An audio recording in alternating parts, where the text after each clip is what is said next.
बिस्मिल्लाहिर्रहमानिर्रहीम। अस्सलाम वालेकुम बच्चों। जी बच्चों, आप लोगों के लिए 3.2 एक्सरसाइज लेके आपके सामने काफ़ी देर हो गई थी वीडियो बनाए हुए, बस बीच में वो दूसरी वीडियोस आ जाती थी, तो कोशिश मेरी थी कि मैं ये बनाऊं, लेकिन आगे से आगे पढ़ते जा रहे थे। तो अब इंशाल्लाह ये जो साइंस सब्जेक्ट्स की वीडियोस हैं वो मुसलसल चलेंगी, इस मैथ की, साइंस के मैथ की, और इंशाल्लाह ये मैं इसको पूरा करूँगा। तो ये 3.2 हमने एक्सरसाइज किस तरह से करनी है। अगेन ये सिर्फ स्मार्ट सिलेबस वाले सवाल हैं, और साथ ये है कि उर्दू मीडियम और इंग्लिश मीडियम दोनों को मैं साथ लेके चलूँगा। ओके जी, सो पहला सवाल है जी, there is a direct proportion between X and Y. अच्छा, इसमें यह है कि यहाँ आपने डायरेक्ट प्रोपोर्शन और इन्वर्स प्रोपोर्शन ये वाले सवाल करने हैं, या इसको उर्दू में कह लें तगय्यर रास्त और तगय्यर मकूस वाले सवाल करने हैं। सो बेसिकली क्या होगा कि दो वेरिएबल्स होंगे और उनमें रिलेशनशिप होगा, ताल्लुक़ होगा। डायरेक्ट होता है कि जिसमें एक चीज़ बढ़ती है तो दूसरी भी बढ़ती है। इन्वर्स होता है कि एक चीज़ बढ़े तो दूसरी कम हो जाए। ये डायरेक्ट और इन्वर्स में है ताल्लुक़, रिलेशनशिप।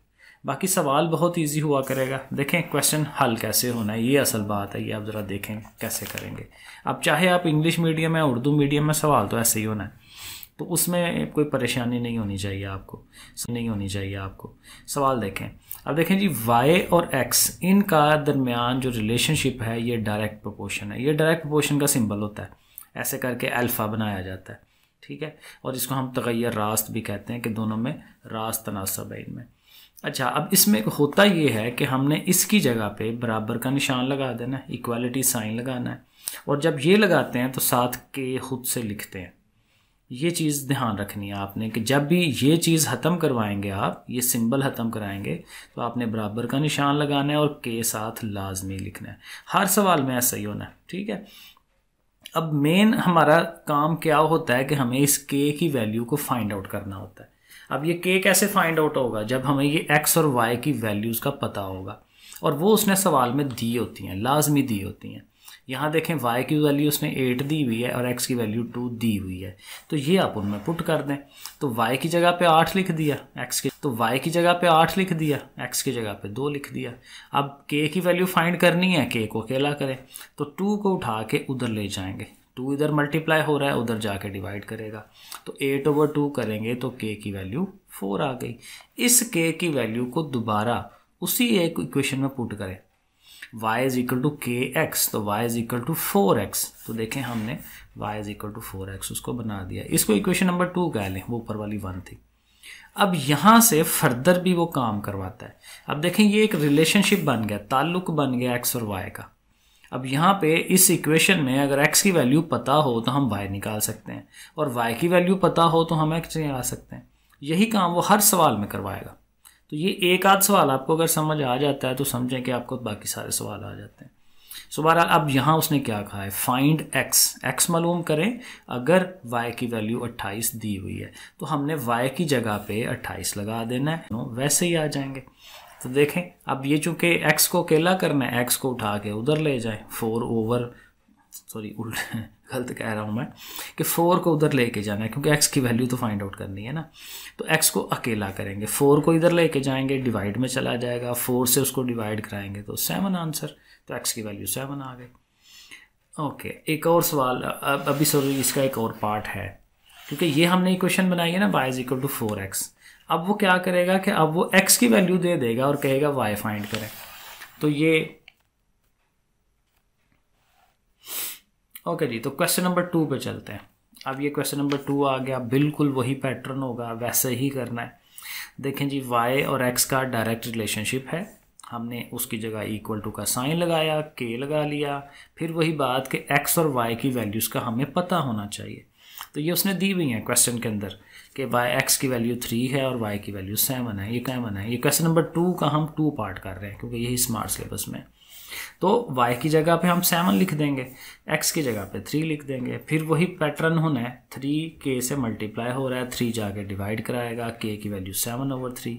इस k की वैल्यू को दोबारा इसी इक्वेशन में पुट करा दें, y is equal to 7/3x। तो देखें y is equal to 7/3x, ये हमारी इक्वेशन 2।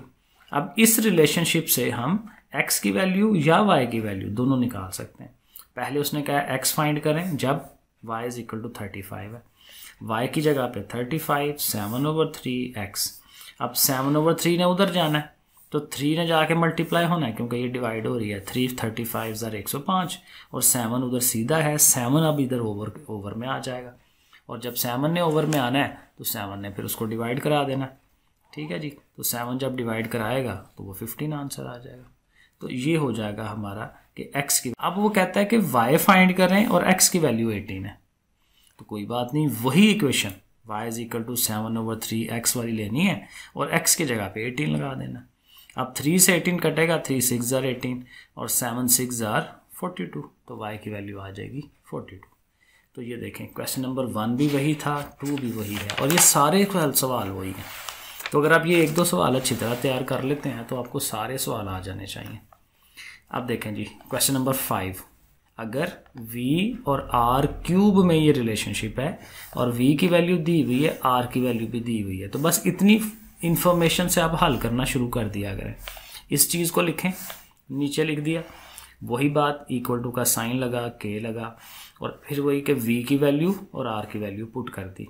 r की 3 वैल्यू है, 3 की पावर 3 लेंगे 27 इधर जाकर डिवाइड में आ जाएगा, k की वैल्यू 5/27। अब इस k की वैल्यू को यहाँ पे, तो v इज इक्वल टू क्या आया था 5/27, तो v is equal to 5/27 r3, ये हमारी इक्वेशन बन गई। अब इसमें से कोई भी वैल्यू हम निकाल सकते हैं। उसने कहा है कि r मालूम करें, r फाइंड आउट करें जब v इज इक्वल टू 625 है, v इज इक्वल टू 625, तो हम उसी इक्वेशन में v की जगह 625, r फाइंड आउट करना है, वो वैसे ही रहेगा। 27 ओवर में है, उधर जाके ऊपर चला जाएगा, 5 ऊपर में चला जाएगा, उल्ट जाता है ना दूसरी तरफ जाके चीज़ें। सो बहरहाल 5 से उसको डिवाइड कराएंगे और फिर उसको इससे मल्टीप्लाई कराएंगे, तो ये हमारे आ जाएगा 3375। अब ये r का क्यूब है इधर, तो आप ये देखें कि ये किस चीज़ का क्यूब बनता है, तो कैलकुलेटर से हेल्प ले, वो 15 का क्यूब आ जाएगा। क्यूब खत्म हो गया, 3 ताकत खत्म हो गई, r is equal to 15, r is equal to 15 answer आ जाएगा। ये हो गया क्वेश्चन नंबर 8। अब यहाँ तक थे डायरेक्ट प्रोपोर्शन। अब ये क्वेश्चन नंबर 8 से शुरू हो जाता है इनवर्ट प्रोपोर्शन, जिसको हम तगैर माकूस कहते हैं उर्दू में। सेम पैटर्न है, कुछ भी चेंज नहीं होना, सिर्फ फ़र्क ये पड़ना है कि पहले x जो होता था सीधा सीधा होता था, यहाँ ओवर में चला गया, बस ये है, बाकी काम वही है सारा। और साथ उसने x और y की वैल्यू ज़ाहिर दी होती हैं क्योंकि k फाइंड आउट करना है, तो आप वही स्टेप पहला बनाएंगे। इसकी जगह इक्वल टू का साइन लगा, k लगा, 1/x वैसे ही आ गया। फिर वही y की वैल्यू, y की जगह 4 लग जाएगी, x की जगह पे 3 लग जाएगी। अब 3, ये जो 3 है वो ओवर में है, तो 3 उधर जाके 4 से मल्टीप्लाई होगा, तो k की वैल्यू 12 आ गई। तो इस k की वैल्यू को 12 को हम कहाँ लगाएंगे, इधर। So y is equal to 12 1/x, ये हमारी सेकेंड इक्वेशन। अब यहाँ से हम किसी एक वेरिएबल का आंसर ले सकते हैं अगर दूसरी वैल्यू दी हो तो। x फाइंड आउट करना है जब y कितना है 24, तो y की जगह पे 24, ये बाकी वैसे ही 1/x वैसे ही। ओके, तो फिर 12 तो फिर 12 उधर जाएगा, या सॉरी 12 को क्या लेके जाना है क्योंकि x ओवर में हमें जिसको फाइंड करना है वो ओवर में, तो x को उधर लेके जाएं तो उधर सीधा हो जाएगा x, और 24 को वहाँ से इधर लाएं तो 24 ओवर में आ जाएगा, तो 12/24, और इसको काटें तो ज़ाहिर 1/2 बनता है, तो x इज इक्वल टू 1/2। सही है ना, उसी तरह से है, सेम पैटर्न, थोड़ी सी बस प्रैक्टिस चाहिए। क्वेश्चन नंबर 10 सेम चीज़ है, जस्ट आपको मैं दिखा देता हूँ, कुछ भी नहीं है। ये रिलेशनशिप है, वैल्यूज़ दी हुई हैं, वैल्यूज़ लगा दी, a और r की वैल्यूज़ उसकी जगह पे लगाई। 3 का स्क्वायर है 9 हो गया, 9 2 18 हो जाएगा, और k की वैल्यू 18 आ गई, उसको k की जगह पे पुट कराएं तो a is equal to 18 into वो इक्वेशन बन गई। अब यहाँ पे 2 दफ़ा उसने चीज़ें पूछी हैं, शायद नहीं, यहाँ पे भी एक ही दफ़ा है कि r फाइंड आउट करें जब a 72 है, a 72 है, तो a की जगह पे आपने 72, बाकी वैसे ही लिख दें।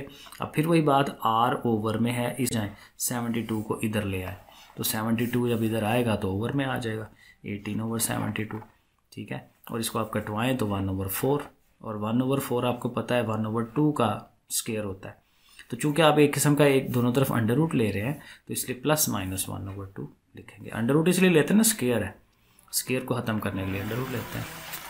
लो जी, क्वेश्चन नंबर 11 बिल्कुल same pattern, a directly proportional to 1/b²। फिर वो के आ गया, फिर वो वैल्यूज़ पुट की, 4 का स्क्वायर 16, 16 3 बार 48, वो वैल्यू लगा दी, इक्वेशन बन गई। ए फाइंड आउट करना है, बी की वैल्यू 8 है, बी की जगह 8 लग गया। वैसे ही हल करना है, इसको काटें शाटेंगे, 6/8, 6/8 को और काटें, 3/4, ए की वैल्यू आ गई। सेम है, कुछ भी नहीं है, एग्जैक्ट सेम स्टेप है। क्वेश्चन नंबर 13 देख लें जी, आई थिंक लास्ट वाला क्वेश्चन है। सेम चीज़ होगी, ये है रिलेशनशिप हमने, और ये एम और एन की वैल्यूज़ दी हुई हैं। इक्वल टू लगाया, के लगाया, एम की वैल्यू, एन की वैल्यू, 4 की पावर 3 लें, 64, 64 2 से ज़रब खाएगा 128, के की वैल्यू आ गई, इसको वहाँ पुट करा दें। सेम पैटर्न, ये इक्वेशन बन जाएगी। कहते हैं एम फाइंड आउट करें जब एन 6 है, एन की जगह 6 लगाएं, 6 की पावर 3 लेंगे 216, इनको कटवाएं, 4 से कटवा रहा है मैंने, 32/54 आया, फिर 4 से कटवाया 16/27, ये एम आ जाएगा, m is equal to this one. और इसी चीज़ को कहता है कि अगर एन मालूम करें जबकि एम की वैल्यू ये है तो कोई बात नहीं, जब एम की वैल्यू है तो एम की जगह वो वैल्यू पुट करा दें और बाकी वैसे ही रहेंगे। और चूंकि ये एन हमारा ओवर में है जिसको हमें फाइंड आउट करना है, इसको उधर ले जाएं, 432 को इधर ले जाएं, वो इधर आके ओवर में आ जाएगा। ये दोनों एक दूसरे की जगह चेंज करवा लेते हैं, वो उधर चला जाता है, वो उधर आ जाता है। फिर इसको कटवाएंगे उसी तरह, ठीक है, काट के एंड ये आता है 8/27। तो इधर 3 ताकत है ना, तो ये देखेंगे ये किस चीज़ की 3 पावर बनता है, पावर 3 होता है, 27 3 की पावर 3 होता है। तो क्यूब बन गया, क्यूब किसे काट गया, एन की वैल्यू 2/3 आ गई। सही है जी, ये है आपकी एक्सरसाइज। ठीक है जी, बहुत शुक्रिया, अल्लाह हाफिज़।